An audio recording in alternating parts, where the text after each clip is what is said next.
Hey guys, my name's Khadroth, and today we're going to be talking to you about the upcoming Sea Monster Crisis, aka Water Crisis event that's going to be happening here on NA on Friday.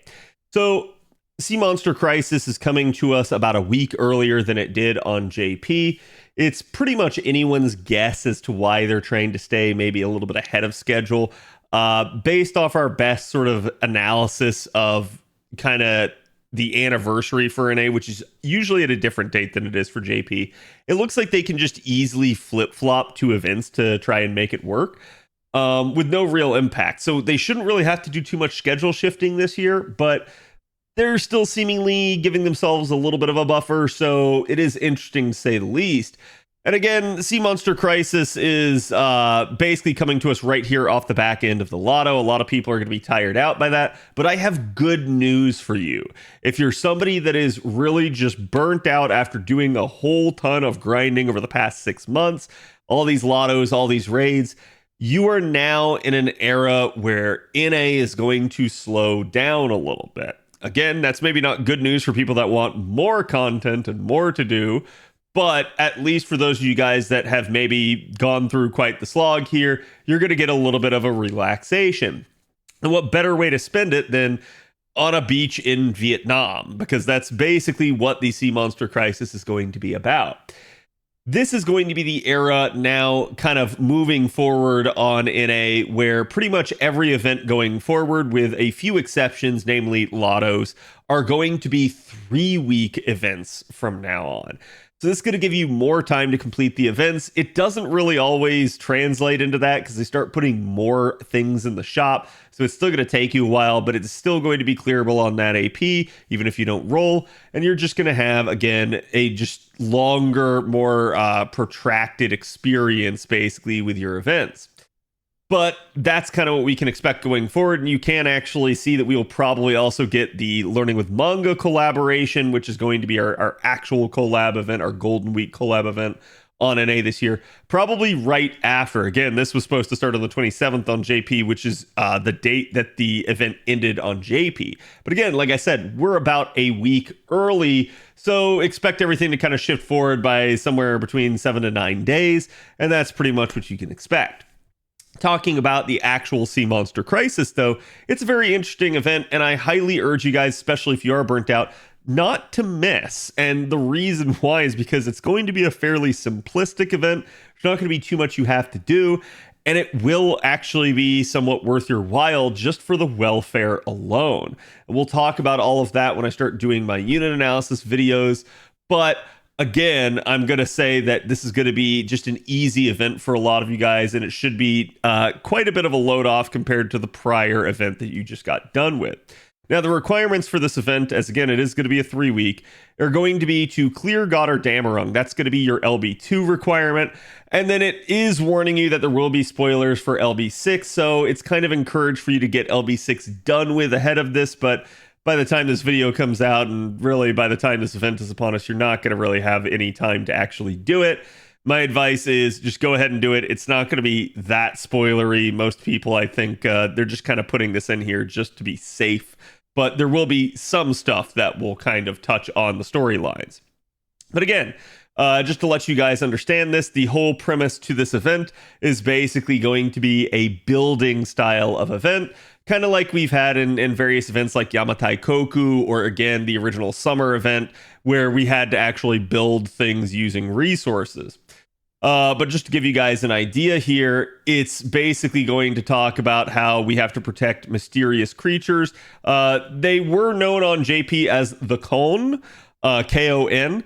I don't know how they will be referred to on NA. Maybe they'll be translated the exact same, but we will just have to see. So certainly this is something to look forward to. But basically, sea monsters are coming to attack them, and we're going to try to protect them. You will have different various currencies like the Omnipotent Rock, the Magical Sapling, the Sacred Mysterious Ivy for various Ascension items, and command codes that you can get.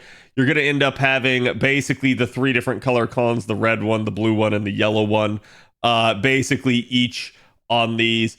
And again, it's just going to basically be that your whole goal is to acquire more cons.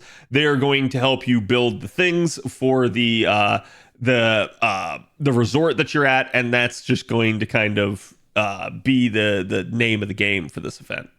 So you can see again, basically there's going to be different craft essences that will increase that. There's going to be gacha craft essences, but you will have a shop craft essence that will give you better rate for cone drops, and that's going to be what you're going to want to really aim for in the long run. So again, you're just going to have to clear free quests in order to get them, and basically as you get production quests cleared, then essentially the quest log will be confirmed and the production quest will disappear. So once you've built the thing that you want to, it's going to go away. You do have choices. They do like slightly impact lines, but I don't really think they impact really your overall dialogue. And you will be able to go back and rebuild each one that you didn't on sort of at the end when you have the opportunity to re-clear it. It's very similar to Summer 1 in that event. I know I said like Yamatai Koku, but it's not going to have the Yamatai Koku-esque thing where you would build a node and then it would give you a free resource. This is just going to be building for building's sake, so it's not going to be anything with timers that you'll have to really worry about, if I remember correctly. But again, that's just going to be kind of what you're going to go do. And as you progress, the island will transform, and basically how it gets developed is dependent on your choice. So that's what they're just trying to tell you is your whole goal: collect the cones, build items, and then you can go back and for various rewards build all of the items to make sure you get everything. You will still get something for building. It's just not going to be the timer like I talked about. Now, there will be various bonus events, bonus units, including our two new servants, the Trung sisters, and our welfare Tai Sui. Both of them are very interesting units. Like I said, I will have the servant analysis is getting recorded on both of them, but I also have to do the new JP unit one. So we're going to have a whole lot of video recording that I'm going to have to do in the next 2 days here. But again, there are going to be some other units that are going to be involved in the event. You're going to end up having Erish, you're going to end up having Melt, and you're going to end up having units like Morgan Le Fay as well involved in this. So it is going to be a very intriguing event that I think you guys will actually really like, especially if you're partial to any of these characters. You can see there is also going to be a drop bonus. Basically, the meta thing to do is going to be to take as many copies of the new units as you can. Basically, it would be to take the Trung sisters and Tai Sui, and then also take a support of one of those two. Will get you the most con drops for everything if you have a node that's dropping multiple of them. That would be the best possible outcome. But if you're reasonably secure and don't really need to worry about it, at minimum, you can kind of just take maybe just the two of them, or maybe even none of them, if you just know that the node type only drops, say, one. But again, that's just going to be up to you. But you can see every single unit will count at least as some portion of getting a drop bonus for the cones. So definitely make sure you have some sort of farming guide next to you. Again, usually Game Press puts out a really nice one as well. And even sometimes you'll even see that Fandom will have just at least a tab for it. But basically, you're just looking for a quick TLDR cheat sheet of here are the nodes and here are what like cone type that they drop. And that way you can just quickly slot in characters that you need for that comp just to make sure you get the max bonus. Because there's really no excuse for not having max cone drop bonus in this event, since again, all of your units will count for it. Bit of a word of warning though, you're not going to be able to really rely on the event bonus because of that, like the filter for that, because the event bonus filter is going to be flooded with literally every unit, as every unit will have bonus drop chance. So just pay attention to that, be very careful, but make sure that you're taking the right unit for the right node. Again, you're going to have event Cs. Like I said, this one's going to be your shop C. It's a very, very nice melt one where she is hugging one of the clones. And it is split stats. It's arts and quick up, NP damage, and starting charge. You guys can see at MLB, this will actually go to 50% starting charge and basically be 10% on each of the modifiers with 8% of P damage. Altogether, it's not a bad craft essence, but because of the split stats, you're really not going to want to level it because you just would want something probably instead that's all attack. But again, in worst case scenario, it is not a bad thing to use during the event. And as you can see, it will end up giving you increased chance for the cones to drop. Sorry, not chance, increased drops for the cones. And then at MLB giving you even more. You will also have command codes. The starting one right here is going to be Empress of the Hanging Gardens. This is your 5-star. When attacking with the engraved card, increases MP damage by 10% for 1 turn and gains 2 critical stars. This is one of our rarer command codes that can actually impact your NP. We do see the occasional ones that give NP damage, but they're not too many, not too many options in that regard. So I highly recommend making sure you get a hold of this one. It is one of the better command codes for something like that if you're just kind of focused on farming, or again, just trying to squeeze out every little bit of NP damage that you possibly could for a challenge fight. It can be really, really nice at certain times. Tale of Rain and Stars here is going to increase the engraved cards NP gain and star absorption by 50%. This is just solid for either quick or arts cards, as it is going to just soak stars to them. It's going to help out with the NP gain. Really rare that you get something that does help out with NP gain, so in that regard, I recommend this on an arts card, but hey, if you want to put it on a quick card, it's not the end of the world either. And then Ton-Chan here is going to end up being, when attacking with the engraved card, removes 1 critical rate up and critical damage up from the target. So this is actually the perfect command code to throw on somebody if you're facing something like, say, a Spriggan, or really anything that just likes to spam crit ups, like dragons or you name it, right? So anything with that, this is going to get rid of not only the crit rate, but also the crit damage up that they might have to just keep scaling their stuff. So this is an excellent counter to things like that, as you're just going to hopefully maybe be in like a solo environment or someplace you can keep getting the same card over and over again and just keep removing everything that they're trying to do to you. Really, really nice. These are all good command codes. Your first summoning campaign is going to be available right off the bat. This one's going to be the Trung Sisters with mysterious alter ego Lambda, aka Melt Lancer, and this is actually a pretty good banner.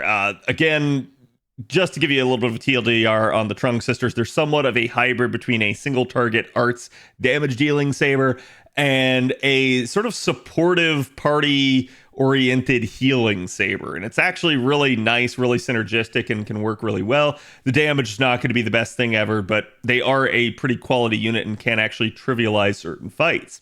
And then obviously Melt Lancer is just going to be a really, really nice pairing with her. At that point, she is still to this day a very good high refund arts looping Lancer, and for that reason alone, I think she's worth, but obviously a lot of people roll her just because they like the character. Now, for your limited craft essence here, we've got Goddess of the Netherworld as our 5-star. It is split stats, of course, but at MLB, it manages to be NP charge by 5% every turn, NP Jin by 15%, and NP damage by 15%.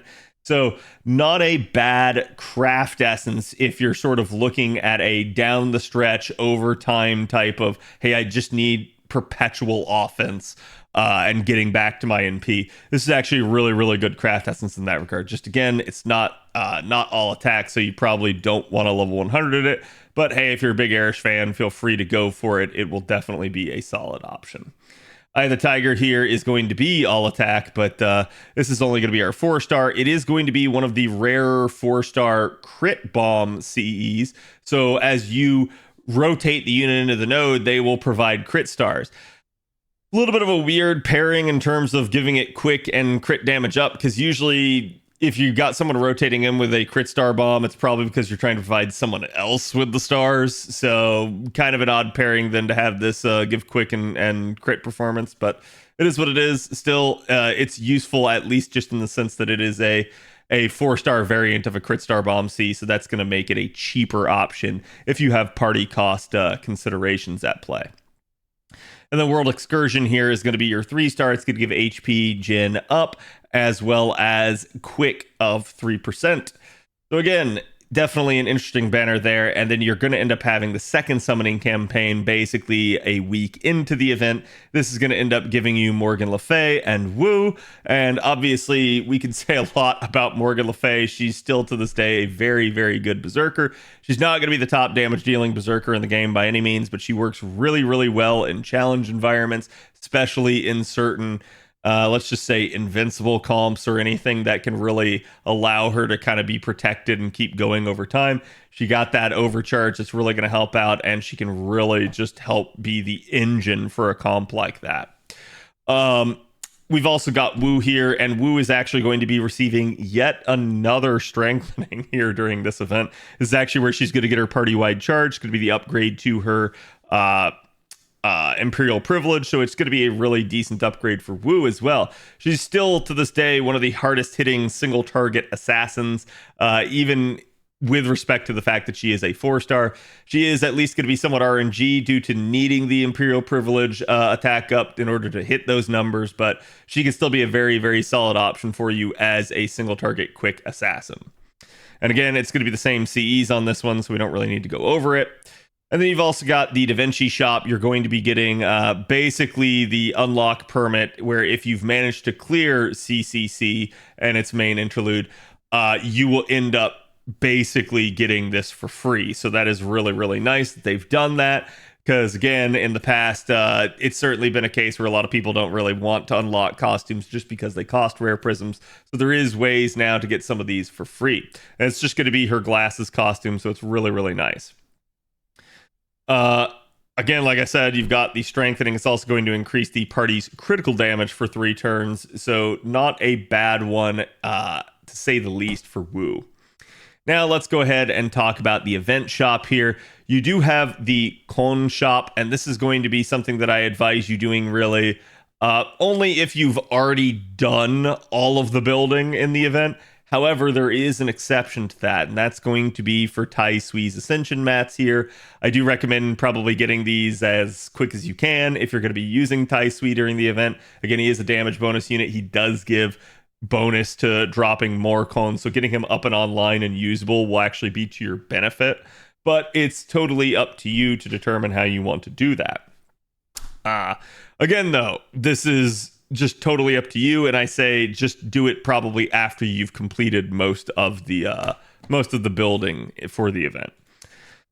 Then we've got our magical saplings. These are going to be your gold material for the shop. You've got 2 copies of the Welfare CE. You've got the really nice Semiramis command code here. You're going to end up having a crystallized lore, 10 mirrors, 20 bicorn horns, 20 LB3 bells, some gold statues, which again, we are creeping ever closer towards Ordeal Call and basically class score. So keep in mind, if you're someone that's low on statues and you have the extra time, because it is a 3-week event, especially if you've managed to roll the banners and have the CEs so that you're extra efficient, not the worst idea to go ahead and start clearing out things like the statues and monuments, just so that you're starting to build up that supply.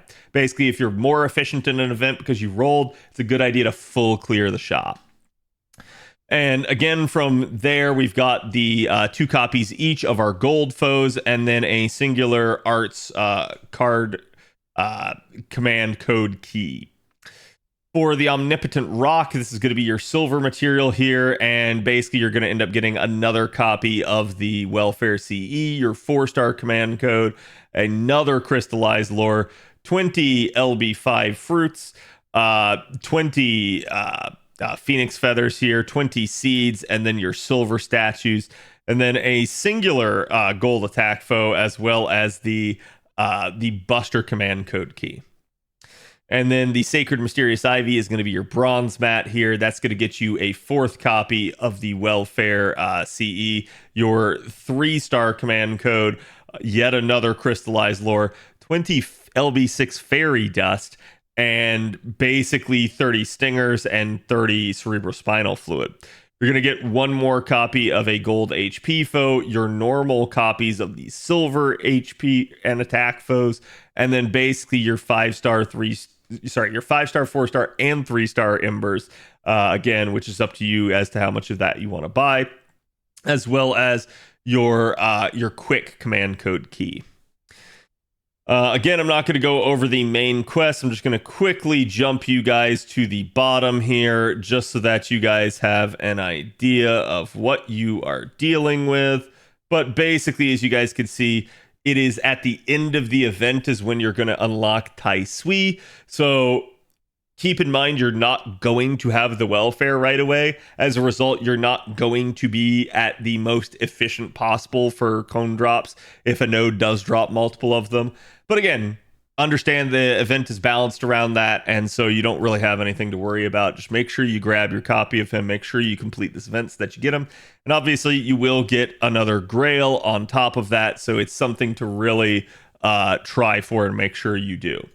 There are going to be various free quests like we talked about, potentially even some really nice ones. Let me see if I can find you guys the 90 plus here real fast.